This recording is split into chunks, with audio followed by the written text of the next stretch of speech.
Hey, what's up guys? My name is Anand and welcome back to my channel. In today's video, I'm going to be talking about the GEO playbook or Generative Engine Optimization playbook that actually works. So I'm going to be going through some practical strategies in terms of, why you need to pay attention to it. What are some practical ways you can start implementing GEO for your brand or your organization? And then I'll walk you through like a 7-step, system. Essentially, what's happening is, ChatGPT and Perplexity agree on about 11% of sources they cite, and basically, 94% of B2B buyers are using AI to discover a brand during their buying process. They don't not just plan to use, but they are actually using it. And if you think about it, the vendor shortlist, actually happens before even a prospect, likes to talk a human, right? So, for example, they're thinking between, multiple SEO tools or thinking between different CRM platforms. Before even they want to talk to a human being, they have already made up my mind by researching across different, AI search engines. So in this playbook, I'll be going through, how you can get your brands cited on, ChatGPT, Perplexity, and Google AI overviews using real data. So, like I said, it will be a 7-step system, and it's going to be a working playbook that you can literally start like this week. And the key thing is that I'm going to be breaking down by platform, so how ChatGPT is different versus Perplexity versus AI overviews, right? And then I will also give you some strategies and some KPIs on how you can actually measure it. So, like I said earlier, 94% of B2B buyers use AI in their buying process. And keep in mind they're using it, not just plan to use. And if you think about, the number of active users, it's 800 million weekly, you know, ChatGPT users. Now, I'm giving an example of OpenAI, but this is true for, Perplexity, Google's AI overview as well. So this thing is going to continue to grow, and 48% of queries already trigger, AI overviews. So think about how this trend is going, and it's not going to stop. The other thing is the conversion gap. If you look at this statistics, 15 or 16% of conversion rate happens from ChatGPT traffic because they're high intent, they're pre-qualified visitors. If they are having a bunch of conversation with OpenAI or ChatGPT, the new models are really good in like picking good citations. So it's not like people are having a conversation with a outdated model. So they're already like getting a lot of information. They're higher intent, and once they are ready to make a conversion, they're simply going to choose that brand and convert, right? So the conversion rate is extremely high. Now if you compare that with Google's organic, the typical process is you click on those 5 blue links at the very top, you go website by website, you read the website, you understand, you do your comparison manually, and then midway during the comparison you're like, you know what, this is too much information, I don't know what to do, and then I'll come back to it later. So the conversion rate drops from almost 16% to like 1.76%. So that's a big conversion gap, right? So think about how the trend is going, not just in terms of traffic, but it's also in terms of conversion rate. And um, before we get into like the playbook, I want to quickly touch base on like how these AI search engines selects citations. So if you take an example of OpenAI or ChatGPT, it uses RAG or retrieval augmented generation. It will retrieve pages from Bing index, right? That's the difference. Um, because I think Microsoft has a stake in it and blah blah blah. Bing index is the one that ChatGPT depends on. So it retrieves the data, it evaluates, okay, which one is authoritative, relevant, structured, um, more recent, and then it will shortlist, and then after that it will cite like 2 to 8 sources per answer, right? That's like the process. And the key correlation is like if the brand is mentioned, then it gets higher weightage. If there is a backlink, then it gets like decent amount of correlation. But if the content itself is overly promotional, then there is a penalty, right? So that's how it will like evaluate, or you can say like those are the weightage by which ChatGPT will determine which citations are included. Now, let's go into the platform breakdown. If you look at, again, ChatGPT, 87% of the AI referral traffic is coming from AI, right? And then there is 11% overlap with Perplexity. And from a citation standpoint, it will actually favor, authoritative domains. But if you go to Google AI overviews, 48% of the queries are triggered when it comes to, AI overviews. And there is a 38%, top 10 overlap. What I mean is, those citations are overlapping with the top 10 results, right? Earlier it was 76%. Now it's 38%. So Google is picking citations from maybe links that are in page 2 and page 3 and so on, right? But the key thing is that YouTube is the number one cited domain. So what does that mean? Think about video content. Now, if you compare that with Perplexity, 50% citations are from current year. So Perplexity is favoring recency, right? And then there is a heavy, Reddit reliance. So Perplexity is giving more weightage on like people asking questions, forums, back and forth, like natural conversation from actual human beings, right? And then Someone it's is at most the front aligned, door. or it's most SEO aligned engine, right? So that's also another area Someone to is think at about. front door. So these are like the differences between, I would say, the different platforms. All right. The next thing is the 7-step GEO playbook that I want to cover. Number one is the baseline audit. Like, start with an audit of your platform. Think about, or your website. Think about where you are. Think about the technical access, right? Is your website accessible by bots, right? If you need to restructure the content, the menus, the items, think about that. Then fact density, like if you want to add more citations, more data, more table, you need to think about that. And I'm going to go through each of them, in detail. And then entity clarity, citation mode, and freshness loop. So these are all like, how you can gradually graduate in terms of, how you can implement, GU playbook. All right, baseline audit. So why don't you think about, conducting a manual prompt based, buyer intent, right? Say for example, try to identify like category queries, like, top project management tools for agencies, or top SEO tools for digital marketers, right? Top hosting platforms for web developers, right? These are all some like common queries that you can use.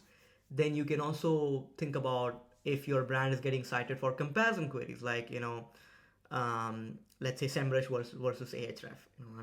I'm just giving you a very simple example, but it can be complex. Blue Nike shoes versus, or sports Nike shoes versus walking shoes. Commercial queries, like, is Nike Air Max Pro worth it? Or category pricing comparison, right? And then run those queries across ChatGPT, Perplexity, Gemini, and record brand mention. Record the position. Are you in the lead or are you supporting? Record the domain cited, right? And then compute per platform citation rate. And the way you do that is citation rate is equal to prompts cited divided by total prompts tested, right? And there is a pro tip that, Perplexity always shows citations. It's free, and you can also use a tool like HubSpot AI Search Grader in if you want to, find another free option. So, anyways, those are the things. And then typically this takes a few hours, but this will give you like a practical view of where you are from an AI overview perspective. Now, why this is important? Because you ran the audit. You're the user, you are the brand manager, you are the owner, CEO, whatever it is. You're not reliant on an AI tool to tell you, okay, your brand was cited like 5 times. Well, is that true, right? So this is actually a practical use case.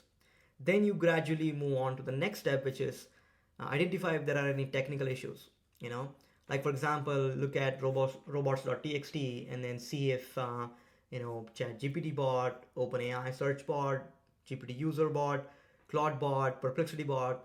These are all crawlable, or your website is allowing them to crawl. Now, one trap is that from Cloudflare, like if you block AI training, then it will actually kill all citations, because it will essentially disable any AI bot from crawling your website. So check this first. Also, verifying logs. If you are seeing something like ChatGPT user as a user agent activity, then it means that robots.txt is allowing AI search engines. So this is very, very important. If you do not enable, then your brand will not get cited. So the next step is restructuring for extraction. Like once, let's say, the bot lands on your website, how can you make it easier for it to extract what the information for citation? The way you do that is you add answer first capsules, right? 40% of citation rate increases if you're giving the answers then and there. If you're adding question-based H2 and H3 headers, that's even fantastic, right? Try to add answer blocks in like up to 200 words. That helps with extractable snippets by LLMs. Add data tables and comparisons, which is proven to be getting four times more citations, right? By just doing this, you're increasing your likelihood by more than 40% to be cited, because you're formatting the content to make it easier for LLMs to understand. So that's your restructuring of content so that it can be extracted. There is another method called as a Princeton method, where you are adding fact density. So you improve your citations by 41%. You can increase your addition of quotations, like XYZ member from this particular area quoted this. Those quotations are extremely great. Add more source visibility as well, right? But make sure that you don't add like keyword stuffing. That's an outdated practice. It's not going to work out. Replace so what I'm trying to say is replace vague claims with attributed stats, right? For example, like if you are in your product page and if you're saying that our tool saves time, what does that mean? But if you say like by using brand name, it reduces processing time by 47% according to G2 Crowd. Now you have the review, or you have the third party independent provider who has done third party testing. They say that it increases or reduces the processing time by 47%. Now you have a statistic, you have a good reference coming from a third party provider. That's a great way that AI search engines will provide weightage on, and your brand will be cited for that. All right, build entity clarity, right? Make sure that your brand is consistently represented across different platforms like Wikipedia, LinkedIn, Crunchbase.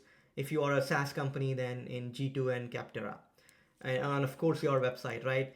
So brand search volume actually has a very high correlation with citations. So make sure that it's appropriately represented, and that you're consistent across different providers. And the way you can build a citation moat is you can use like Reddit threads, right? You can be engaged in those threads. Do not promote your brand, you will get banned. Try to provide helpful answers, and there is a subtle way to like mention what you do without telling what you do, right? Focus on earned media in terms of listicles. Get your product reviewed on G2 and Capterra, or write comparison articles. These are some great ways for you to build your AI trust score. The other thing, this last step I want to mention is this freshness loop. You can see this graph. The citation actually like drops significantly. If the content is more than 13 weeks old, right? There's more than 50% of content that is cited that are less than 13 weeks old, right? And 3.2 or the brand gets cited more than 3 times when the content is updated within 30 days. And then 6 and 10 cited papers appear once and never returns. So what I mean to say is that focus on updating your commercial pages every 2 to 4 weeks, and then informational pages every quarter, right? This is very important because there's a massive drop in citations after like 13 weeks. So if your content is older than 13 weeks, then it's mostly not going to get cited. All right, finally, how do you measure it? You can add KPIs like citation rate, share of voice, citation position, AI influenced pipeline, right? It's CRM tagged. And only 14% of marketers track AI search performance, by the way. So make sure that you do these things so that you can constantly see how your brand is doing. And then, like I said earlier, there are tools like Perplexity, HubSpot AI Grader, Otterly.ai, SEMrush AI Toolkit, Ahref, or you can use data for SEO as well. But anyways, there are tools out there, free and paid, to make sure to see like how you're getting cited. All right, finally, a few myths that are wasting your time. LLM.txt, it's not required. It's coming straight from Google. I think it's John Mueller or Mueller. He is like the godfather of SEO. He always shares some really good insights from Google. What he said was that Google don't even check for it, so don't worry too much about it, right? Second one, schema markup boost AI citations directly. Well, there is literally no citation left with schema markup. And then the third myth is that GEO will replace SEO. Well, that's not true. So focus on SEO. That's your foundation. GEO builds on top of it. All right. Finally, your action plan. Week 1, baseline audit, fix technical access. Week 2 and 4, restructure our content, add fact density and entity clarity. And then finally, you build on top of it with citation mode and freshness loop. That's your game plan. In, let's say, 6 to 10 weeks, you should start getting cited on these AI platforms. So I hope you like this video. If you want more video like this, make sure to like and subscribe to my channel. If you have any questions, let me know in the comment section, and I will see you next time. Thank you. Keep watching.